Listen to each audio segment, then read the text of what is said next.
ایک زمانے میں جب میں نے جیسے عرض کیا تھا کہ میری اپنی عادت بھی تھی ہے اس قرآن کا تعارف. جس زمانے میں میرے پاس اسکوٹر بھی نہیں تھا, میں بس سے کالج آ رہا تھا اور رنگ روڈ سے بس پکڑی, تو مجھے آئی ٹی اترنا تھا اور آئی ٹی او سے کالج آنا تھا دلی گیٹ.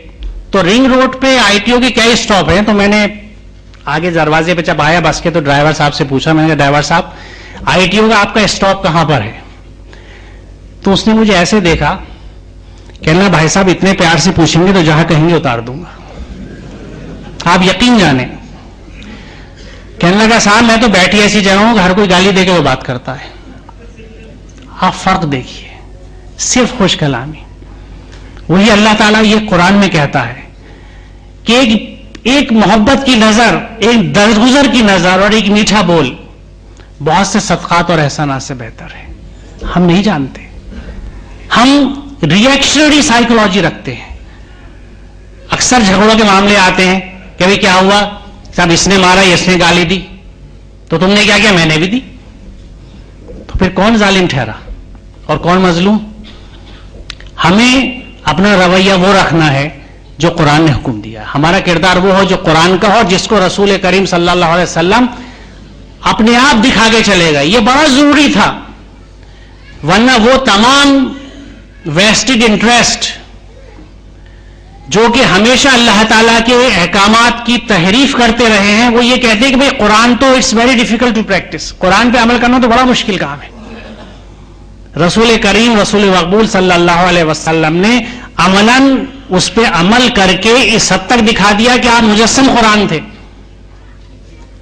مجھے ہمت نہیں ہو رہی یہ جملہ آپ کے بارے میں آپ کا نام لینے کی, میری حیثیت نہیں ہے, میری زبان کی نہیں ہے میں کہوں, لیکن آپ مجسم.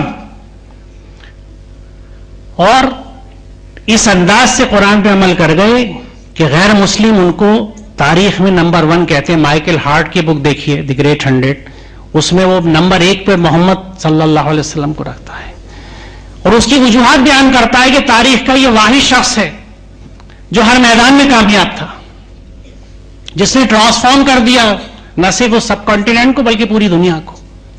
کیوں؟ قرآن تو کہتا ہے کہ کچھ نہیں, وہ تو صرف ایک بندے تھے. یعنی اگر آپ بندگی پہ آ جائیں تو انتہا یہ ہے, وہ تو ہمیں نصیب نہیں ہوگی, لیکن ان کی قدموں کی دھول تک تو چلے جائیں اس پہ عمل کر کے, اس چیز کو سمجھ کے اور عمل کر کے جس سے آپ کا وجود میں آیا.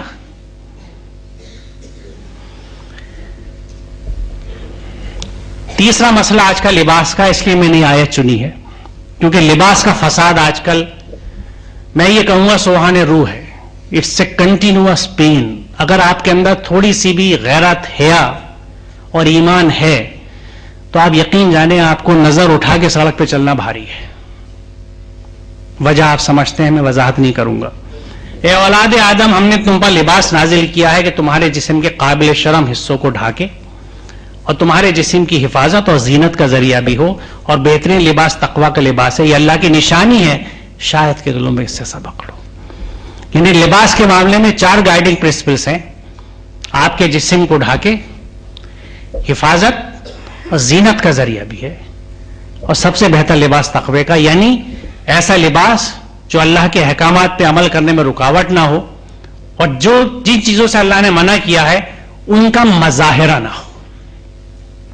مثال کے طور پہ اللہ تعالیٰ نے اگر فحش کا منع کیا ہے تو میرا لباس کسی فحاشی کا مظہر نہ ہو. آج کے لباس کس انداز کے ہیں میری ہمت نہیں ہے اس وقت میں کچھ کہوں, یقین جانے, لیکن میں صرف سوچنے کے لیے آپ سب سے اور اپنی ماں بہن بیٹیوں سے یہ بات کہنا چاہوں گا کہ اللہ تعالیٰ کے احکامات پہ غور فرمائیں. اور اللہ تعالیٰ کے احکامات کے سلسلے میں جو ایک بات بڑی اہم ہے, سورہ نور کی یہ 30ویں آیت ہے, اور اس میں بڑی اہم بات جو میں کہنا چاہوں گا کہ اس میں اللہ تعالیٰ نے مردوں سے کہا ہے کہ اپنی نظریں بچا کر رکھیں اور اپنی شرم گاہوں کی حفاظت کریں. یہ ان کے لیے زیادہ پاکیزہ طریقہ ہے, جو کچھ وہ کرتے ہیں اللہ اسے باخبر رہتا ہے. اس میں اہم بات یہ ہے کہ 30ویں آیت میں اللہ تعالیٰ نے مردوں کو منع کیا ہے اور ٹوکا ہے, اگلی 31ویں میں عورتوں سے کہا گیا ہے. یعنی اللہ کے نظام یہ ہے کہ پہلے مرد کو منع کیا گیا. ہمارے سماج میں جو مردوں کا سماج ہے, عورت کی ہر برائی کا ڈھنڈورا پیٹا جاتا اور پکڑا جاتا ہے, مرد کی برائی نہیں مانی جاتی. یہ کیسا نظام ہے؟ گویا مرد تو پاک ہے, وہ تو سب کچھ کر سکتا ہے, اس کو کھیلنے کودنے کے دن ہے, آزادی ہے, کچھ بھی کرے. اللہ تعالیٰ نے سب سے پہلے مرد کو منع کیا ہے, کیونکہ جو مرد کی ذمہ داری دی ہے سماج نے, جس پہ ہم بڑا, میں کہوں گا لفظ استعمال کرنے کی جسارت کرتا ہوں, اتراتے پھرتے ہیں کہ ہم مرد ہیں, لیکن اس مرد کے ساتھ اگر یہ ایک اللہ تعالیٰ کی عطا کردہ نعمت اور اعزاز اگر میں مان بھی لوں تو پھر اس کے ساتھ ذمہ داری بھی تو ہوں گی. اللہ تعالیٰ پہلے مردوں سے کہتا ہے کہ اپنی نظریں بچا کر رکھیں. آج نظروں کی جو کیفیت ہے آپ کو بخوبی اندازہ ہے. آپ یقین جانیں اپنے ساتھ اپنے گھر کی عورتوں کو باہر لے کے نکلنے میں ایک مستقل کرب ہے. جس انداز کی نظریں, جس انداز کے رقیق جملے, جو کمنٹس اور جو حرکتیں ہیں, یہ سماج کی ہماری حالت ہے. اور افسوس یہ ہے کہ ہم سب خاموشی سے برداشت کرتے ہیں. کم از کم زبان سے ہی اس کو برا کہہ کے تحریک تیار کریں کہ یہ چیزیں روکی جائیں. اس سے آگے وہ 31ویں آیت ہے جس میں اللہ تعالیٰ عورتوں سے فرماتا ہے کہ مومن عورتوں سے کہہ دو اپنی نظریں بچا کر رکھیں اور اپنی شرمگاہ کی حفاظت کریں اور اپنی زینت یعنی بناؤ سنگار نہ دکھائیں سوائے اس کے جو خود ظاہر ہو جائے, اور اپنے سینوں اور اپنی اوڑھیوں کے آنچل ڈال کے رکھیں.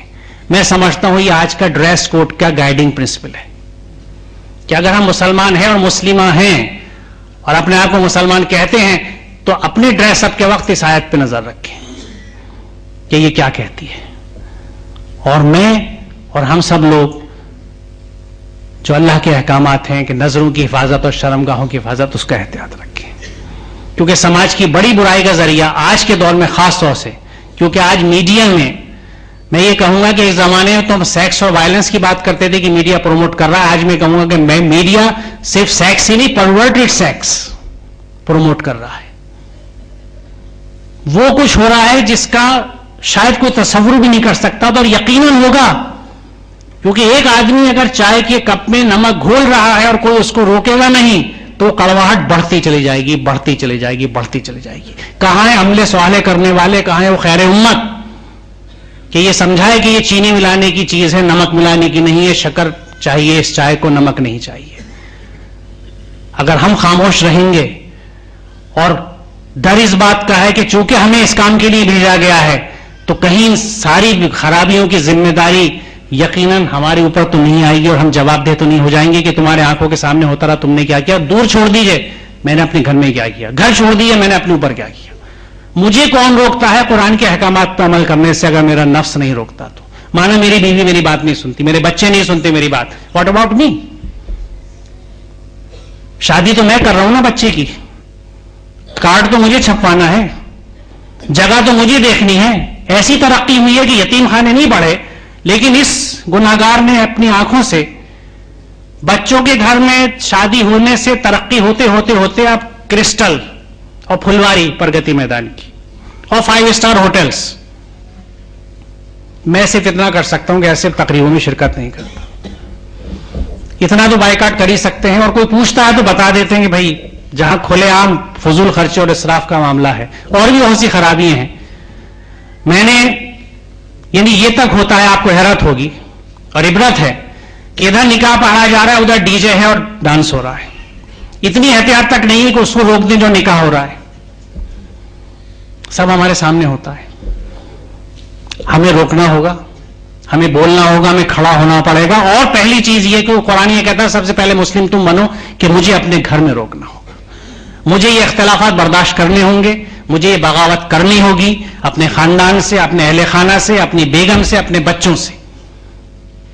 نہیں کریں گے تو یہ برائیاں بڑھتی چلی جائیں گی. اب یہ وہ چیز ہے جس کی طرف میں خاص توجہ آپ لوگوں کی چاہوں گا کہ کوشش کرو اللہ کی راہ میں, جیسا کہ کوشش کرنے کا حق ہے. وجاہدوا فی اللہ حق جہاد, یہاں جہاد کا لفظ آیا ہے. جہاد کا مطلب, کیونکہ یہ میں سمجھتا ہوں آج کے دور کا اگر سب سے زیادہ مس انڈرسٹوڈ نہیں تو one of the most miss understood and miss interpreted, بلکہ یہ مس کا ورڈ تو نہیں ہے, it is a deliberately miss used اور پلانٹڈ. جان بوجھ کے غلط استعمال ایک چیز کا کیا جا رہا ہے ایک کمیونٹی کو داغدار بنانے کے لیے. جہاد کا مطلب ہے کوشش, اسٹرگل, اسٹرائف. کوشش کرو اللہ کی راہ میں, جیسا کوشش کرنے کا حق ہے, حق ادا کر دو اپنی کوشش کا, اس نے تمہیں چن لیا ہے. اب یہ بڑی اہم بات ہے کہ اللہ نے کس چیز کے لیے چن لیا ہے ہمیں. کس چیز کے لیے چن لیا اللہ نے؟ دیکھیے، شیاطین کو اجازت ہے قیامت تک بھٹکانے کی انسان کو. سورہ بقرہ میں ذکر ہے، جگہ جگہ ہے. اللہ تعالیٰ نے اجازت دی تھی شیطان کو کہ جب تک کہ یہ اٹھائے جائیں مجھے چھوٹ ہے. جب جب زمانے میں بگڑے، جیسا کہ صبح بھی ذکر تھا، اللہ تعالیٰ نے کتابیں بھیجی، نبی بھیجے، دین مکمل کر کے ہر دور کی کتاب دینے کے بعد نبوت کا سلسلہ ختم کر دیا گیا. گویا اب نبی نہیں آئیں گے، کوئی پیغمبر نہیں آئے گا، زمانہ کتنا بھی خراب ہو جائے. تو کیا نعوذ باللہ اللہ تعالیٰ کے ناانصافی ہے کہ بھٹکانے والے کو تو قیامت تک چھوٹ ہے اور ہدایت دینے والوں کا راستہ بند کر دیا؟ ایسے کیوں ہو گیا؟ نہیں ہوا ایسا. اس کی مثال میں ایسے دیتا ہوں کہ اگر آپ کوئی پروفیشنل کورس کر رہے ہیں، مان لیجیے بی ایڈ، تو بی ایڈ کا جس دن آخری کلاس ہے اس دن جب ٹیچر آتا ہے تو وہ یہ کہتا ہے کہ بھئی آج تمہارا یہ کورس مکمل ہو گیا اور آج کے بعد سے میں تمہارے یہاں نہیں آؤں گا. کیوں نہیں آئے گا؟ کیونکہ اب اس کلاس کا ہر شاگرد ٹیچر ہو گیا ہے، بی ایڈ ہو گیا ہے، ٹیچر ہو چکا ہے. اس امت کو اللہ تعالیٰ نے اس لیے چنا تھا کہ یہ کتاب اللہ کی، یہ پیغام تم اس کو عمل میں لاؤ گے. اور جس انداز سے رسول اللہ نے تبلیغ کی ہے، دین کو پھیلایا، آپ نے کتنی کانفرنسیں کری، کتنی تقریریں کری. آپ کی تبلیغ کا انداز، آپ کا کردار، آپ کا اخلاق. ہماری کوشش میں اس تحریک کے جو آج یہاں ہو رہی ہے زبانی کام کی ہے. جب تک کامیاب نہیں ہو سکتی جب تک کہ عمل میں ہماری تیز نہیں آئی. یہ قرآن تو خود اس بات کو کہتا ہے کہ تم جو کرتے نہیں وہ کہتے کیوں ہو. یہ اللہ کے نزدیک نہایت ناپسندیدہ بات ہے. ہمارے عام چیزیں وہ کہتے ہیں جو نہیں کرتے، اللہ کہتا ہے یہ اللہ کے نزدیک نہایت ناپسندیدہ بات ہے. تو بات کو جو اس نے تمہیں چن لیا ہے، دین میں تم پر کوئی تنگی نہیں رکھی، قائم ہو جاؤ اپنے باپ ابراہیم کی ملت پر. اس نے تمہارا نام مسلم رکھا اس سے قبل بھی اور اس قرآن میں بھی، تاکہ رسول تم پر گواہ ہو، تم لوگوں پر گواہ. یہ چین کیا ہے؟ رسول اس بات کے گواہ ہوں گے کہ اللہ تعالیٰ کی وحی اور پیغام آپ تک پہنچا دیا. آپ اگلی قوم اور امت پہ کس بات کے گواہ ہوں گے کہ ہم نے پہنچا دیا؟ کیا ہم ہیں؟ کیا ہم کر رہے ہیں؟ آج کی ضرورت یہ ہے کہ اس جگہ کا ہی نہیں بلکہ اس امت کا ہر شخص شیخ کلیم صدیقی صاحب جیسا ہو، میری ہر بہن ایسی ہو جس نے زندگی لگا رکھی ہے دعوت کے کام میں. یہ وہ قربانی ہے جو حضرت ابراہیم نے دی تھی، یہ وہ قربانی ہے جس کے لیے ان کے بیٹے کو تیار کیا گیا تھا. ہم جس قربانی کو کر کے پتلی گلی سے نکلے ہیں وہ اصلی قربانی نہیں ہے. یہ وہ قربانی جو دین مانگتا ہے، یہ وہ قربانی ہے جو اللہ مانگتا ہے، اور یہی دینی لازم ہے. خود قرآن اس بات کو کہتا ہے رسول تم پہ گواہ اور تم لوگوں پہ گواہ. ہم کس بات کی گواہی دیں گے کہ ہم نے ٹیلی ویژن کو دیکھا اور پریکٹس کیا اور لوگوں تک ٹیلی ویژن کو عملاً پہنچایا اس طرح کا ڈریس اپ اور اسٹائل اور سلائنگ استعمال کر کے. What else we have to say? کیا ہے ہمارے پاس اور کچھ کہنے کے لیے؟ جس چیز کو میں ہی نہیں سمجھا، میں نے عمل نہیں کیا، پیغام نہیں لے کے گیا، کیا جواب دوں گا لوگوں کو؟ کیا ایمان لانے والوں کے لیے ابھی بھی وہ وقت نہیں آیا کہ ان کے دل اللہ کے ذکر سے پگھلیں؟ رو دے آدمی اس چیز کو پڑھ کے کہ کیا اب بھی یہ وقت نہیں آیا کہ اللہ کے ذکر سے تمہارے دل پگھلیں اور اس کے نازل کردہ حق کے آگے جھکیں، اور وہ ان لوگوں کی طرح نہ ہو جائیں جنہیں پہلے کتاب دی گئی تھی، پھر ایک لمبی مدت ان پر گزر گئی تو ان کے دل سخت ہو گئے اور آج ان میں سے اکثر فاسق بنے ہوئے ہیں. گویا جو دوسری قوموں کے ساتھ ہو چکا ہے ہمارے ساتھ آج وہی تو نہیں ہو گیا. ابھی بہت لمبی مدت نہیں گزری لیکن پھر بھی ایک مدت تو گزر گئی. تو کیا ایسا تو نہیں کہ ہمارے دل سخت ہو گئے اور ہم لوگ فاسق ہو گئے؟ یہاں میں تھوڑی سی وضاحت فاسق کی کر دوں کیونکہ یہاں کنسیپٹس کچھ فسق کے معاملے میں اس کا مادہ فیس انقاف، فسق ان کا مطلب ہے دائرۂ حق سے باہر نکل جانا. قرآن کریم ایک ایسا نظام معاشرہ، یہ طرز زندگی عطا کرتا ہے جس کے اندر رہتے ہوئے افراد کی صلاحیتوں کی صحیح نشوونما ہوتی ہے. یعنی یہ وہ گائیڈنگ پرنسپلس ہیں جو آپ کو پراپر ڈیولپمنٹ کراتے ہیں، وچ فیسیلیٹیٹ پراپر ڈیولپمنٹ. آپ کی نشو و نما پوری ان ہدایت کے تحت ہوتی ہے. جو فرد یا گروہ اس نظام کے قالب یعنی پیٹرن سے باہر نکل جاتا ہے اسے فاسقون کہتے ہیں. لہذا ہر شخص جو قانون خداوندی کے دائرے سے باہر نکل جائے وہ فاسق ہے. یہ اقتباس تاج اور محیط سے ہے. قرآن کریم میں جہاں یہ لفظ پہلی مرتبہ آیا ہے وہاں اس کی تشریح الفاظ سے کی گئی ہے کہ فاسقین وہ ہیں جو اللہ سے پختہ عہد باندھ کر اسے توڑ دیتے ہیں اور جس رشتے کو ملانے کا خدا نے حکم دیا یعنی نوع انسانی کا رشتہ، اسے کاٹ کر ٹکڑے ٹکڑے کر دیتے ہیں اور زمین میں فساد برپا کرتے ہیں. حقیقت میں یہی لوگ نقصان اٹھانے والے ہیں. گویا قصہ مختصر یہ اس میں وضاحتیں تو ہیں کہ جو لوگ اللہ کے قوانین اور اس پیٹرن سے باہر نکل جائیں وہ فاسق ہیں. ہم کب باہر نکل جائیں گے؟ کہ جب ہم نہ ان کو سمجھیں گے نہ ان پہ عمل کریں گے. وقت کی کمی کی وجہ سے میں اجازت چاہوں گا کہ میں کچھ سلائیڈیں آگے بڑھا کے آخر میں اپنی بات کو لاتا ہوں. یہ ضرور میں سورہ فرقان جو 30ویں آیت ہے یہ بڑی رونگٹے کھڑے کر دینے والی ہے کہ قیامت کے دن رسول اس بات کی گواہی دیں گے کہ اے میرے پروردگار، میری اس قوم نے قرآن کو نشان تضحیک بنا رکھا تھا، مذاق بنا رکھا تھا، پیچھے ڈال رکھا تھا. یہ 3 ترجمے ہمیں مختلف اردو کی تراجم سے قرآن کریم کے ملتے ہیں مہجورہ کے. They ridiculed the book, they discarded the book. انہوں نے کتاب کو پیچھے ڈال دیا تھا. آپ تصور کیجئے کہ جس قوم پہ اس کا رسول یہ گواہی دے کہ انہوں نے قرآن کا مذاق بنا رکھا تھا. مذاق کیا بنا رکھا تھا؟ کہ جو کتاب ہدایت ہے، جو جس مقصد کی کتاب ہے، اگر اس کا استعمال دیگر چیزوں کے لیے اور اس کے لیے نہ ہو تو یہ سب سے بڑا اس کے ساتھ مذاق ہے. اور یہی وہ مذاق ہے جو جس کا ذکر قرآن میں ہے، جو امتوں نے پچھلی میں کیا ہے، رسولوں کے ساتھ، اللہ کی آیات کے ساتھ، اس کے احکامات کے ساتھ. تو کہیں ہم اس کا تو شکار نہیں ہے. اللہ تعالی ہمیں اس سے محفوظ رکھے.